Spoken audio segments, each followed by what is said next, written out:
Hello viewers, আসসালামু আলাইকুম। কেমন আছেন আপনারা? আশা করি ভালোই আছেন। আজকে আমি আপনাদের সাথে একটি খাবার শেয়ার করব। সেটা আমাদের গ্রাম বাংলায় প্রতিদিন মানুষ খায়, ভাতের সাথে ডিম ভুনা, গরম ভাতের সাথে ডিম ভুনা রেসিপি। এখন আমি ডিমগুলো সিদ্ধ দিয়ে দেব।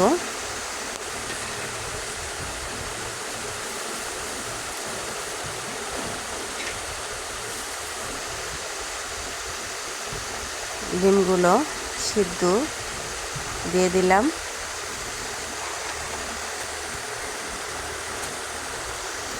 এবার ডিমে যা যা উপকরণ লাগবে তা আমরা দেখে নিচ্ছি। আদা রসুন বাটা, লবণ, হলুদের গুঁড়া, মরিচের গুঁড়া, জিরে গুঁড়া, ধনে গুঁড়া, পেঁয়াজ কুচি, মরিচ কুচি, আলু কুচি। এদিকে ভাতটা আমার বলক উঠে গেছে।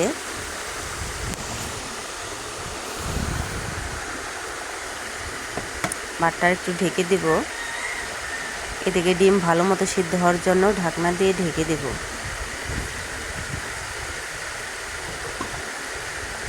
হ্যালো আপুরা, ভাইয়েরা, আমি এই চ্যানেলে নতুন। আপনারা সবাই মিজান খান ইউটিউব পেজ এবং ইউটিউব চ্যানেলকে সাবস্ক্রাইব এবং ফলোয়ার করে দেবেন। বেশি বেশি লাইক, শেয়ার, কমেন্ট করবেন। এদিকে আমার ডিম সিদ্ধ প্রায় হয়ে আসছে। আমি ঢেকে দিচ্ছি, ঢাকনা তুলে নিচ্ছি। ডিম সিদ্ধ আমার শেষের দিকে। আপনাদের সাপোর্ট ছাড়া এগিয়ে যাওয়া সম্ভব না। আমার নতুন চ্যানেলকে আপনারা সবাই সাপোর্ট করবেন। আমি ডিমগুলো নামিয়ে নিলাম এবং ভাতের পজিশন দেখছি। ভাত হয়ে গেছে। আমি ঢাকনা দিয়ে ঢেকে দেব। ধোয়া উঠছে ভাত দিয়ে, গরম ভাত। এদিকে আমি ডিমগুলো মশলা দিয়ে মেখে নেব। এখান দিয়ে দিলাম মরিচের গুঁড়া, হলুদ গুঁড়া, তারপরে লবণ। আমি আলু কুচিগুলো হলুদের গুঁড়া, মরিচের গুঁড়া, লবণ দিয়ে মাখিয়ে নেব।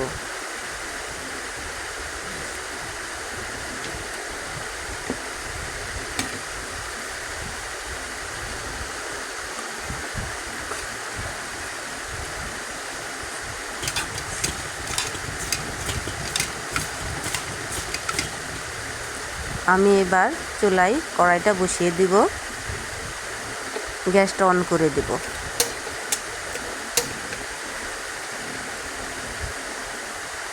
কড়াইটা হিট হয়ে গেছে। পরিমাণ মতো সয়াবিন তেল দিয়ে দেব। তেলটা গরম হওয়ার পরে প্রথমে আমি পেঁয়াজ কুচি ও মরিচ কুচি দিয়ে দেব।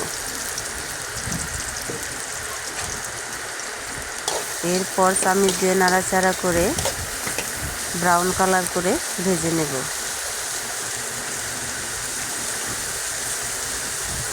এর সাথে আমি একটু লবণ যোগ করব যাতে পেঁয়াজটা তাড়াতাড়ি সিদ্ধ হয়ে যায়।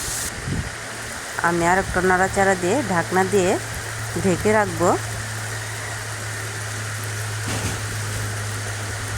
সিদ্ধ হবার জন্য। ঢাকনাটা খুলে দেখব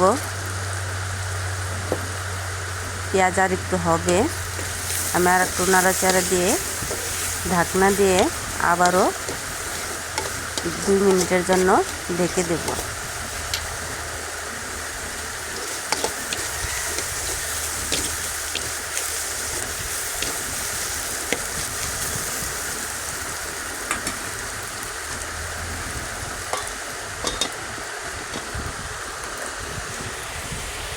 এবার ঢাকনাটা তুলে দেখব আমার পেঁয়াজটা ভাজা হয়ে গেছে প্রায়।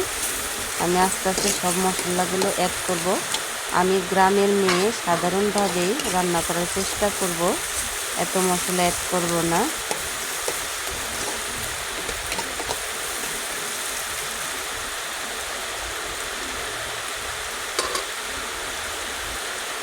আমার পেঁয়াজটা ব্রাউন কালার হয়ে গেছে।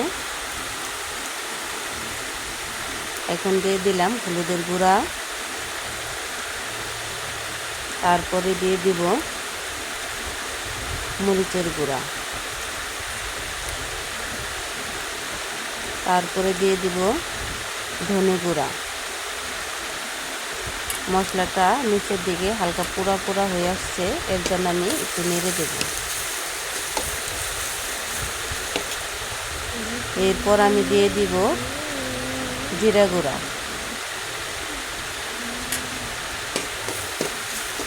হালকা একটু নেড়ে চেড়ে দিব যাতে মশলাটা পুড়ে না যায়। এরপর দিব আমি আদা রসুন বাটা, অল্প পরিমাণে দেওয়া হয়েছে, যাতে বেশি পরিমাণে দিলে মশলা থেকে একটা গন্ধ আসতে পারে, খাবারটার স্বাদ নষ্ট হতে পারে। এখন আমি সামান্য পানি দিয়ে মশলাটা কষিয়ে নেব যাতে পুড়ে না যায়।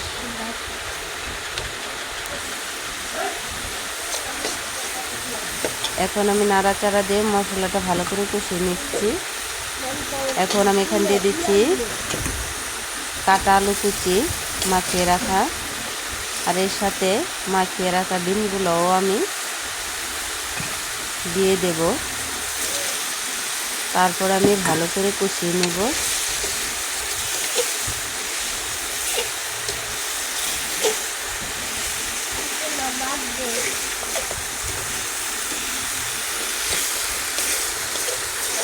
এখন আমি ভালো মতো আলুগুলা সিদ্ধ হওয়ার জন্য ঢাকনা দিয়ে ঢেকে দেব।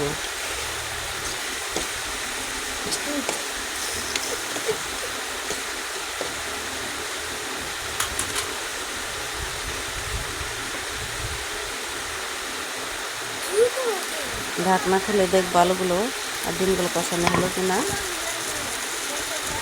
আমি আবার নেড়ে চেড়ে দিব, আর একটু কষানো হবে।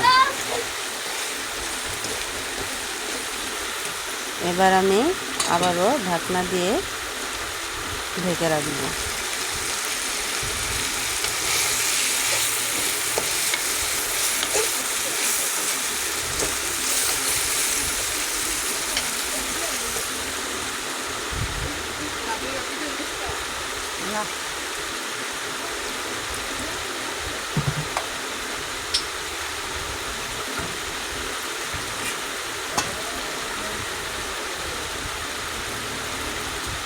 এখানে এখন আমি ঝোলের জন্য পানি অ্যাড করে দেব, যাতে আলুগুলো সিদ্ধ হয়। পরিমাণ মতো পানি অ্যাড করব।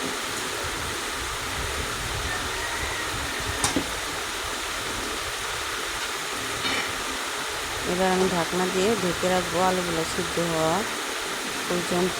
চুলা মিডিয়াম লোতে রাখবো। আর দেখবো আমার তরকারি লাস্ট পর্যায়ে আছে, প্রায় হয়ে আসছে।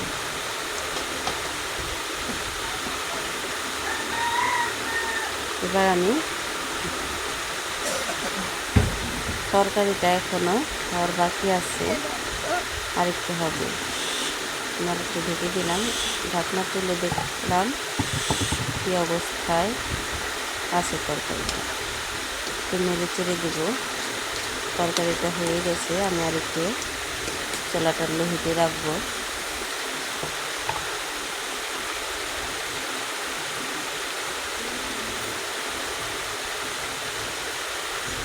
এবার আমি একটা প্লেটে ভাত বেড়ে নেব। আমার ছোট ছোট 3টা বাচ্চা আছে, তারা কি স্কুলে যাবে, এর জন্য সকাল সকাল আমি গরম ভাতের সাথে ডিম ভুনা করেছি। আপনাদের ভালো লাগলে কমেন্ট করে জানাবেন। এবার আমি ডিমের তরকারিটা দেখব কী অবস্থায় আছে।